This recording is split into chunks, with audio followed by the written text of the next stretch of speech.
শেখ হাসিনার ক্ষমতাচ্যুতিতে জঙ্গি কার্যকলাপ গ্রাস করবে বাংলাদেশকে। প্রতিবেশীর সঙ্গে ভারতের সম্পর্কের দ্রুত অবনতি ও সীমান্ত পার অস্থিরতা বৃদ্ধির আশঙ্কা করেছিলেন কংগ্রেস সাংসদ শশী থারুরের নেতৃত্বাধীন সংসদীয় কমিটি।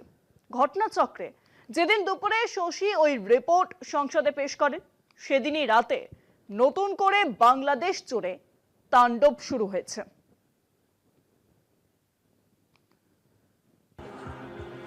বাংলাদেশের জুলাই আন্দোলনের অন্যতম মুখ ইনকিলাব মঞ্চের প্রতিষ্ঠাতা কট্টর ভারত বিরোধী বলে পরিচিত ওসমান হাদি সম্প্রতি গুলিবিদ্ধ হতেই ঢাকা সহ দেশের নানা জায়গায় মৌলবাদীরা বিক্ষোভ দেখায়। বৃহস্পতিবার সিঙ্গাপুরে গুলিবিদ্ধ হাদির মৃত্যুর খবর পেয়েই ঢাকায় বিক্ষোভের নামে হিংস্র তাণ্ডব শুরু করে দেয় হাদির অনুগামীরা।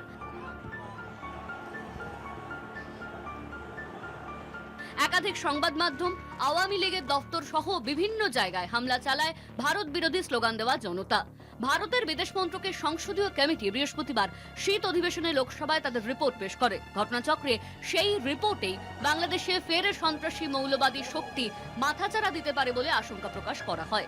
কংগ্রেস সাংসদ শশী থারুরের নেতৃত্বে গঠিত ওই সংসদীয় কমিটির রিপোর্টে শেখ হাসিনা উত্তর পূর্বে দু দেশের সম্পর্কের অবনতির বিষয়ে সতর্ক করা হয়েছিল।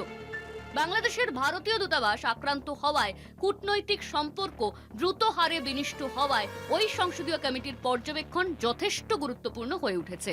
কলকাতা টিভি।